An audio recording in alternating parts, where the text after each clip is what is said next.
ایک نظر دیکھ لیں عبد القادر ہوا یوں تھا، عبد القادر تقریر کر رہے تھے، غوث اعظم تقریر کر رہے تھے اور چیل آ کر اوپر سے شور مچا رہی تھی، اور جب چین چین چین چین کر رہی تھی تو لوگ ڈسٹرب ہو رہے تھے اور چیل کی طرف دیکھ رہے تھے۔ غوث اعظم کو غصہ آ رہا تھا، میں تقریر کرتا ہوں اور چیل لوگوں کی توجہ ہٹا دیتی ہے۔ بس جلال میں جب دیکھا تو چیل کے 2 ٹکڑے ہو گئے، گردن تن سے جدا ہو گئی اور آ کر آپ کے دربار میں، آپ کے تخت کے قریب میں آ کے، کرسی کے پاس میں آ کے ڈھیر ہو گئی۔ تقریر چلتی رہی اور جب تقریر مکمل ہو گئی، عبد القادر جیلانی اپنے تخت سے اٹھے، کرسی سے اترے، چیل کے قریب پہنچے، اس کی گردن کو اس کے سر سے جوڑ دیا اور قم باذن اللہ کہہ دیا۔ چیل چہچہاتی ہی پھر سے فضاؤں میں اڑتی چلی جاتی ہے، پھر سے اڑتی چلی جاتی ہے۔ قہر ایسا کہ جدا چیل کا سر تن سے تھا، قہر ایسا کہ جدا چیل کا سر تن سے تھا، اور مہر ایسا کہ اڑا دیتے ہیں غوث اعظم، مہر ایسا کہ اڑا دیتے ہیں غوث اعظم۔ حضرات نصیر الدین چراغ دہلوی کہتے ہیں یہ ٹھیک ہے عبد القادر جیلانی نے کرامتیں سلب کی، لیکن اس وقت وہ جلال میں ہے، جلال میں تو ان سے کچھ کہوں گا نہیں، میری ہمت نہیں ہے کہ حضور پھر کیا ہوگا، پھر کیا ہوگا، آپ بتائیں کیا ہوگا۔ اگر آپ واپس نہیں کرا سکتے کرامتیں تو کم سے کم اپنے پیر ہی کو بلوا دیجئے، اپنے پیر و مرشد ہی کو بلوا دیجئے۔ اور اس کے بعد نصیر الدین چراغ دہلوی نے اپنے پیر کو آواز لگائی، پیر و مرشد کو آواز لگائی۔ دیکھتے ہی دیکھتے گلبرگہ میں حضرت نظام الدین اولیاء محبوب الہی جلوہ فرما ہو جائے۔ نظام الدین اولیاء محبوب الہی جلوہ فرما ہو جاتے ہیں۔ جیسے ہی محبوب الہی سامنے آئے، یہ دونوں بزرگ کھڑے ہو کر عرض کرنے لگے حضور کا کیسے یاد کیا؟ کہ حضور عبد القادر جیلانی نے بندہ نواز گیسو دراز کی کرامتیں چھین لی ہیں، سلب کر لی ہیں، یہ خالی ہو گئے، رو رہے ہیں، چلا رہے ہیں، گڑ گڑا رہے ہیں، ان کی کرامتیں واپس کروانا ہے، عبد القادر سے سفارش کرنا ہے۔ حضرت نظام الدین اولیاء محبوب الہی نے مراقبہ کیا، اپنی گردن کو جھکایا، دیکھا تو عبد القادر جیلانی جلال میں تھے، ناراض تھے، آنکھیں کھول کر کہنے لگے اس وقت عبد القادر جیلانی جلال میں ہیں، اور جب وہ جلال میں ہوتے ہیں تو مردوں کو زندوں کو مردہ کر دیتے ہیں، اور جب مہر پہ ہوتے ہیں، خوش ہوتے ہیں تو مردوں کو زندگی عطا فرما دیتے ہیں۔ کہ تمہیں نہیں معلوم؟ کیا نہیں معلوم آپ کو؟ ایک نوجوان لایا گیا تھا اور یہ کہا گیا تھا اس کا جنازہ پڑھا دو۔ عبد القادر نے کہا جنازہ کسی اور سے پڑھوا لو۔ کہ نہیں حضور آپ ہی جنازہ پڑھا دیجئے۔ عبد القادر فرماتے ہیں عبد القادر ہمیشہ مردوں کا جنازہ پڑھاتا ہے۔ کہ حضور مردہ ہی تو ہے، اس کا جنازہ آپ کو پڑھانا ہے۔ کہ میں کہتا ہوں نا کسی اور سے پڑھوا لو۔ نہیں حضور آپ ہی سے پڑھانا ہے۔ معاملہ یہ تھا، یہ پلاننگ کر کے نوجوان کو لایا گیا تھا، ہم تجھے چارپائی پہ لٹا دیتے ہیں، جب عبد القادر جیلانی نماز جنازہ کی نیت باندھ لیں، اللہ اکبر کہہ دیں تو اٹھ کے بیٹھ جانا، ہم پیچھے سے آوازیں کسنا شروع کر دیں گے، عبد القادر کی ولایت کا مذاق اڑانا شروع کر دیں گے، دھجیاں بکھر جائیں گی عبد القادر جیلانی کی، مذاق اڑ کے رہ جائے گا عبد القادر جیلانی کی۔ ان کی توہین کرنے کے ارادے سے ایک جنازہ تیار کر کے لایا گیا، نوجوان زندہ اس کے اوپر لٹایا گیا، چادر ڈال دی گئی، عبد القادر کے سامنے کھڑا کر دیا گیا۔ غوث اعظم مدرسہ نظامیہ کی جامع مسجد سے، بغداد کی جامع مسجد سے نماز پڑھا کے باہر آئے، جنازہ تیار تھا، حضور نماز جنازہ پڑھا دیجئے۔ عبد القادر کہتے ہیں کسی اور سے پڑھوائی، نہیں حضور آپ سے پڑھوانے کا ارادہ ہے۔ ٹھیک ہے مجھ سے پڑھوانے کا ارادہ ہے۔ جنازے کے سامنے بڑھے، مصلی بچھایا گیا، عبد القادر مصلی پہ کھڑے ہو گئے اور اس کے بعد فرمایا صفیں درست ہو گئیں؟ ہاں صفیں درست ہو گئیں۔ تو کیا میں نماز جنازہ کی نیت کر لوں؟ ہاں نماز جنازہ کی نیت کر لو۔ بھائی اتنا کہنا تھا، عبد القادر نے نماز جنازہ کی نیت کر لی۔ نبیت ان اؤدی للہ تعالی 4 تکبیرات صلاۃ الجنازہ، الثناء للہ تعالی والدعاء لہذا المیت، الثناء للہ تعالی والدعاء لہذا المیت متوجہا الی جہت الکعبۃ الشریفہ۔ اللہ اکبر، اللہ اکبر کہہ کے غوث اعظم نے نیت باندھ لی۔ جب نیت باندھی تو پیچھے لوگ صف میں یہ سوچ رہے تھے اب نوجوان اٹھ کے کھڑا ہو جائے گا، اب غوث اعظم کا مذاق بن کے رہ جائے گا۔ پہلی تکبیر ہو گئی تھی، نوجوان نہیں اٹھا، اب دوسری تکبیر عبد القادر جیلانی نے کہہ دی، نوجوان نہیں اٹھا۔ باپ غصے میں ہے، چچا غصے میں ہے، پڑوسی غصے میں ہے، عبد القادر جیلانی کے دشمن غصے میں ہے، یہ نوجوان اٹھتا کیوں نہیں؟ پلاننگ کے مطابق کام کرتا کیوں نہیں؟ اس سے کہا تھا تکبیر جب ہو جائے تو تو اٹھ کے بیٹھ جانا, ہم ہلہ کر دیں گے, چلانے لگیں گے, مذاق اڑانے لگیں گے, یہ اٹھ کر کیوں نہیں بیٹھ رہا ہے؟ 2 تکبیریں ہو گئے نہیں بیٹھا, 3 تکبیریں ہو گئے نہیں اٹھ کے بیٹھا, 4تھی تکبیر ہو گئے نہیں اٹھ کے بیٹھا. اور اب عبد القادر جیلانی نے السلام علیکم ورحمت اللہ, السلام علیکم ورحمت اللہ سلام پھیر دیا. جیسے ہی سلام پھیرا, صف میں سے نکل کے باپ آیا, چادر کو اٹھایا, بے وقوف لڑکے جو پلاننگ کے تحت بتایا گیا تھا وہ تو نے کیوں نہیں کیا؟ تکبیر کے ساتھ کھڑا کیوں نہیں ہوا؟ چادر اٹھائی, دیکھا تو زندہ نہیں مردہ لیٹا ہوا تھا. عبد القادر کے قدموں میں سارے نمازی گر پڑے, باپ گرا, چچا گرا, بھائی گرا, تایا گرا. عبد القادر غضب ہو گیا, یہ کیا ہوا؟ غوث اعظم فرماتے ہیں یہ ٹھیک ہے, اللہ نے مجھے یہ اختیار عطا فرمایا ہے کہ میں مردوں کو اللہ کے حکم سے زندہ کر دیتا ہوں, لیکن اس کی تو میں نے نماز جنازہ پڑھا دی ہے, اور میں نے تمہیں پہلے ہی بتایا تھا. عبد القادر مردوں کی نماز جنازہ پڑھاتا ہے, اب یہ قیامت سے پہلے اٹھ نہیں سکتا ہے, اب یہ قیامت سے پہلے نہیں اٹھ سکتا ہے. حضرت نظام الدین اولیاء محبوب الہی کہتے ہیں جب عبد القادر جیلانی جلال میں ہوتے ہیں تو زندوں کو مردہ کر دیتے ہیں. میں تو سفارش اس وقت نہیں کر پاؤں گا, ہاں البتہ اتنا ضرور ہو جائے گا, اگر آپ کہیں تو اپنے پیر و مرشد کو بلا دوں گا, اپنے پیر کو آواز لگا دوں گا, اپنے پیر کو بلا لوں گا. کہ حضور تو اپنے پیر ہی کو بلا لیجئے. اور نظام الدین اولیاء محبوب الہی نے وہیں گلبرگہ کی سرزمین پر اپنے پیر کو آواز لگائی, دیکھتے ہی دیکھتے حضرت بابا فرید الدین گنج شکر جلوہ فرما ہو جاتے ہیں. حضرت بابا فرید الدین گنج شکر جلوہ فرما ہو جاتے ہیں.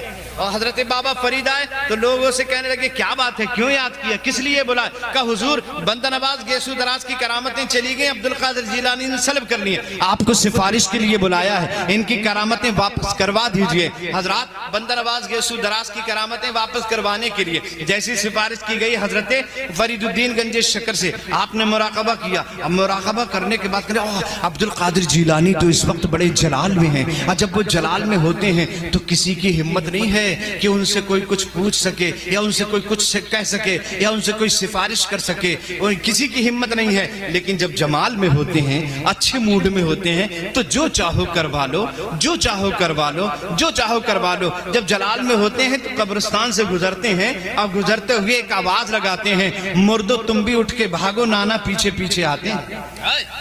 بھئی ایک جملہ بولنا ہوتا ہے, قبرستان کے سارے مردے اٹھ اٹھ کر بھاگنے لگتے ہیں. حضرات وہ کہنے لگے بابا فرید اس وقت وہ جلال میں کچھ نہیں کر پاؤں گا, نہ میں سفارش کر پاؤں گا, ہاں اگر آپ کہیں تو میں اپنے پیر کو بلا دوں گا, اپنے پیر و مرشد کا آواز لگا دوں گا. ٹھیک ہے پیر, اپنے پیر ہی کو بلا دیجئے, اپنے مرشد ہی کو آواز لگا دیجئے. اب بابا فرید الدین نے وہیں سے آواز لگائی اپنے پیر و مرشد کو. دیکھتے ہی دیکھتے حضرت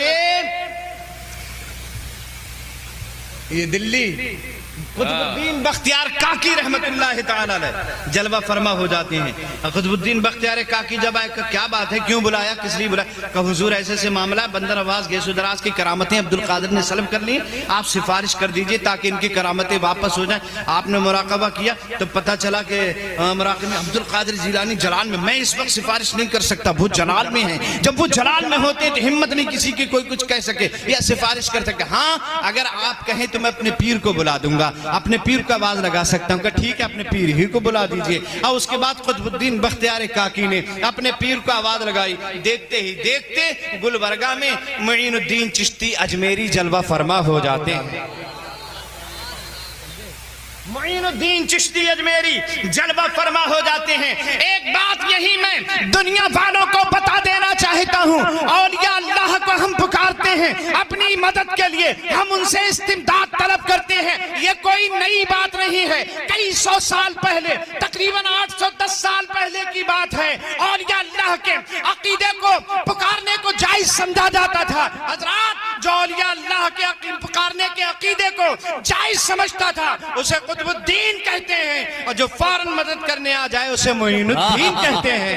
کیا بات ہے, مدد کرنے کے لیے آ گئے حضرت معین الدین چشتی اجمیری. اور جیسی معین الدین چشتی اجمیری آئے, کہا کیا بات ہے, کہا بندہ نواز گیسو دراز کی کرامتیں سلب ہو گئی ہیں, آپ ذرا سفارش کروا کے ان کی واپس کروا دی. عبد القادر جیلانی نے سلب کی ہے. حضرات وہ اتنا کہنا تھا, جیسے ہی مراقبہ کیا پتہ چلا عبد القادر ناراض ہیں, کہ اس وقت وہ جلال میں ہیں, جب وہ جلال میں ہوتے ہمت نہیں کسی کی کوئی ان سے کچھ کہہ سکے. میں یہ سفارش نہیں کر سکتا. ہاں اگر آپ کہیں تو اپنے پیر و مرشد کو بلا دوں گا کہ اپنے پیر ہی کو بلا دیجئے. اور اس کے بعد اپنے پیر کو آواز لگائی. دیکھتے ہی دیکھتے گلبرگہ میں حضرت خواجہ عثمان ہارونی جلوہ فرما ہو جاتے. خواجہ عثمان ہارونی جلوہ فرما ہو جاتے. اور اس کے بعد بس آخری تقریر ہے. خواجہ فرما ہے خواجہ عثمان ہارونی جلوہ فرما ہو جاتے ہیں. حضرات جیسے خواجہ عثمان ہارونی آئے سب لوگ اٹھ کے کھڑے ہو گئے. کیا بات ہے, عبدالقادر جیلانی نے کرامتیں بندہ نواز گیسو دراز کی سلب کرنی, آپ سفارش کر دیں تاکہ ان کی کرامت واپس ہو جائے. حضرت عثمان ہارونی نے مراقبہ کیا تو کہا کہ ارے اس وقت تو عبدالقادر بڑے جلال میں ہیں, وہ جب جلال میں ہوتے کسی کی ہمت نہیں ہے کوئی کچھ کہہ سکے, لب کشائی کر سکتے. میں سفارش نہیں کر سکتا. ہاں البتہ اتنا ضرور ہو سکتا ہے, اگر آپ کہیں تو میں مصطفیٰ جان رحمت کی بارگاہ میں استغاثہ کر سکتا ہوں. وہ اتنا کہنا تھا, سرکار کو یاد کیا. دیکھتے ہی دیکھتے گلبرگہ میں مصطفیٰ جان رحمت جلوہ فرما ہو جاتے ہیں. گلبرگہ میں خانقاہ ہے بندہ نواز کی, عرش نشان ہے, کتنی عظمتوں والا ہے. ایک ولی سے لے کر کے آخری سلسلے مصطفیٰ جان رحمت بھی جلوہ فرما. سب لوگ اٹھ کر کھڑے ہو گئے تعظیم کے لیے. کس لیے بلایا؟ اس لیے بلایا عبدالقادر جیلانی نے ان کی کرامتیں سلب کرنی ہے, سفارش کے لیے بلایا ہے. آپ سفارش کر لیں اور ان کی واپس کروا دیں کرامتیں ولایتیں. حضرت عبدالقادر جیلانی کی سے کرامتیں واپس کروا دیں. سرکار فرماتے ہیں وہ میرا لاڈلا بیٹا ہے, وہ میرا لاڈلا شہزادہ ہے, میں اسے بہت چاہتا ہوں, وہ بھی مجھے بہت چاہتا ہے. لیکن عبدالقادر جیلانی جب جلال میں ہوتا ہے, مجھے کچھ کہلوانا ہوتا ہے یا کچھ کروانا ہوتا ہے تو میں اس سے نہیں کہتا ہوں بلکہ اپنی بیٹی خاتون جنت فاطمہ زہرا سے کہتا ہوں. خاتون جنت اس کی ماں ہے, ماں کا کہنا عبدالقادر نہیں ٹالتا ہے. یاد رکھنا, ماں کا کہنا غوث اعظم نے کبھی نہیں ٹالا, اس لیے اللہ نے انہیں عبدالقادر بنایا.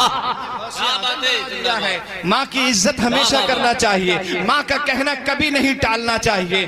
سرکار علیہ السلام سے لوگ کہنے لگے تو ٹھیک ہے پھر خاتون جنت فاطمہ زہرا ہی سے ارشاد فرما دیا جائے. اور خاتون جنت کو آواز لگائی, پردہ کروایا گیا. دیکھتے ہی دیکھتے خاتون جنت اپنے والد بزرگ بار کے سامنے, نبی دو جہاں کے سامنے جلوہ فرما ہو جاتی ہیں. بیٹی خاتون جنت عبدالقادر جیلانی نے بندہ نواز گیسو دراز کی کرامتیں سلب کرنی ہیں, ان کی کرامتیں واپس کروا دیجئے. خاتون جنت فرماتی ہیں بیٹا عبدالقادر, شہزادہ عبدالقادر, ان کی کرامتیں واپس کر دیجئے.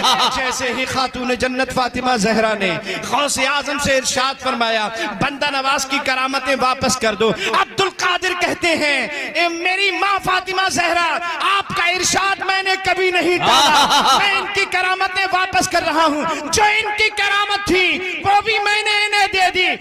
ایک ولایت اپنی طرف سے عطا کر دی ہے, ایک ولایت اور اپنی طرف سے عطا کر دی ہے. لہذا پورے ہندوستان کے ولیوں میں ایک ولی کے اندر ایک ہی کرامت ہے, ایک ہی ولایت کی پاور ہے, لیکن بندہ نواز گیسو دراز کے اندر دو ولیوں کی پاور ہے. یہ غوث اعظم کی شان ہے. اعلیٰ حضرت فرماتے ہیں شکر کے جوش میں جو ہے وہ تجھے کیا جانے.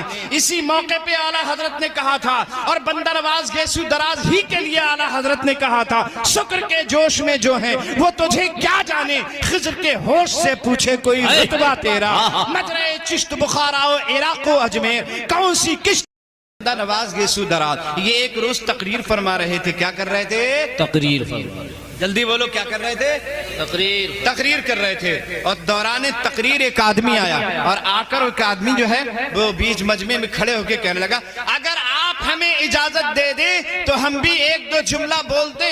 حضرت بندہ نواز گیسو دراز نے ارشاد فرمایا ہاں اگر کچھ کہنا چاہتے تو تم بھی کہو. تو وہ کہنے لگے ٹھیک ہے, آپ بڑی عظمتوں والے ہیں, آپ اپنے کرامات اور اپنے اختیارات اور اپنے فضائل بیان کر رہے ہیں, ٹھیک ہے, لیکن عبدالقادر جیلانی جن کو میں چاہتا ہوں, جن کو میں مانتا ہوں, جن کے سلسلے سے میں منسلک ہوں, ان کا حال یہ ہے جب ماں ان کی انگلی پکڑ کر لے کر بچپن میں استاد کے یہاں لے گئی تھی, تو استاد کی بارگاہ میں بیٹھے حضرت عبد القادر جیلانی ابھی چھوٹے ہی ہیں، 4 سال کی عمر ہے، اور ماں لے کے استاد کے پاس پہنچی تو استاد نے کہا بیٹا پڑھو اعوذ باللہ من الشیطان الرجیم۔ حضور غوث اعظم رضی اللہ تعالیٰ عنہ نے اعوذ باللہ من الشیطان الرجیم بسم اللہ الرحمن الرحیم، اور اس کے بعد پڑھنا شروع کیا الحمدللہ رب العالمین۔ پڑھتے پڑھتے الف لام میم ذالک الکتاب لا ریب فیہ، پہلا پارہ پڑھا، دوسرا پارہ پڑھا، تیسرا پارہ پڑھا، چوتھا پارہ پڑھا، 5واں پارہ پڑھا، 6واں 7واں 8واں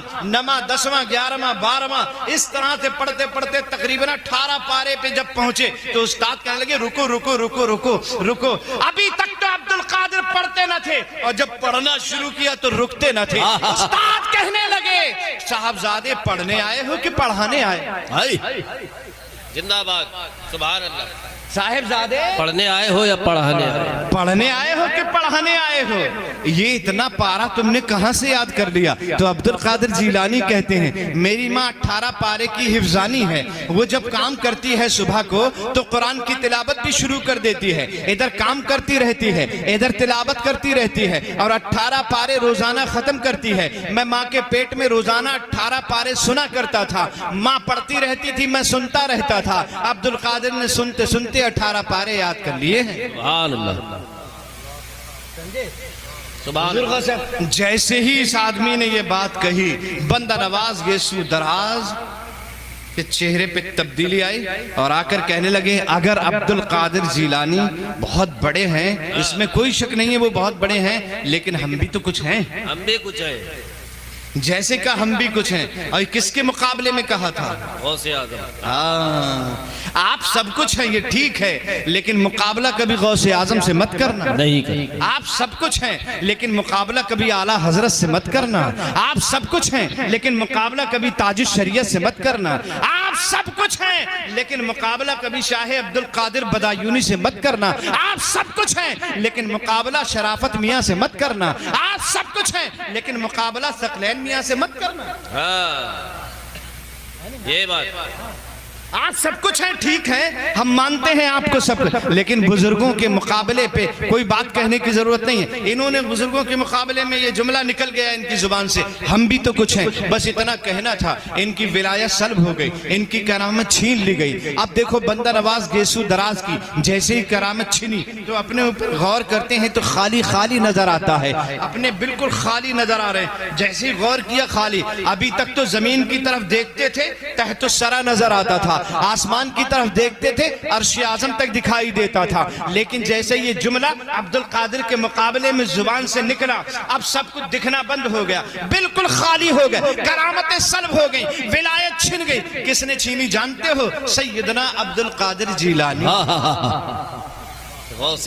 جب کچھ نظر نہیں آیا اور جب کچھ دکھائی نہیں دیا، بالکل خالی ہو گئے بندہ نواز گیسو دراز۔ یہ کون لے گیا کرامتیں؟ یہ کس نے چھین لی ہماری ولایت؟ یہ کس نے سلب کر لیا ہمارے اختیارات؟ پریشان ہو گئے، کوئی نظر نہیں آیا تو اپنے پیر کو آواز لگانے لگے، اور گلبرگہ میں بیٹھے بیٹھے چلا کر کہنے لگے اے میرے پیر اب تو میں خالی ہو گیا، کوئی نہیں میرا جو مدد کرے، آپ ہی میری مدد کرنے آ جائیے۔ بھائی اتنا کہنا تھا، دیکھتے ہی دیکھتے نصیر الدین چراغ دہلوی دکھائی دے۔ زندہ باد، بہت بڑھیا واقعہ ہے، بہت ہی لاجواب۔ ایک لمحے میں نصیر الدین چراغ دہلوی نظر آنے لگتے ہیں۔ اب وہ خانقاہ میں نصیر الدین چراغ دہلوی آ گئے، جیسے ہی آئے فرمایا کیا بات ہے، کیوں چلا کے ہمیں یاد کر رہے تھے؟ عرض کرنے لگے حضور ولایتیں چھن گئی ہیں، کرامتیں چھن گئی ہیں، کس نے چھینی ہیں؟ کہ یہ تو مجھے نہیں پتا، البتہ اتنا ضرور ہے کہ میری زبان سے ایسا جملہ نکل گیا۔ حضرت نصیر الدین چراغ دہلوی نے مراقبہ کیا، اور جب مراقبہ کیا تو نظر آیا، دکھائی دیا کہ عبد القادر جیلانی نے ولایتیں چھینی ہیں، انہوں نے کرامتیں چھینی ہیں۔ اور حضرات غوث اعظم جلال میں تھے، کہا تمہیں نہیں معلوم بندہ نواز گیسو دراز تمہاری کرامتیں اور تمہاری ولایت عبد القادر جیلانی نے سلب کر لی ہے۔ حضرات جیسے ہی کہا عبد القادر نے سلب کی ہے تو بندہ نواز گیسو دراز اپنے پیر و مرشد سے کہتے ہیں حضور میری کرامتیں واپس کروا دیجئے، میری ولایت مجھے دلوا دیجئے۔ بندہ نواز گیسو دراز کے مرشد حضرت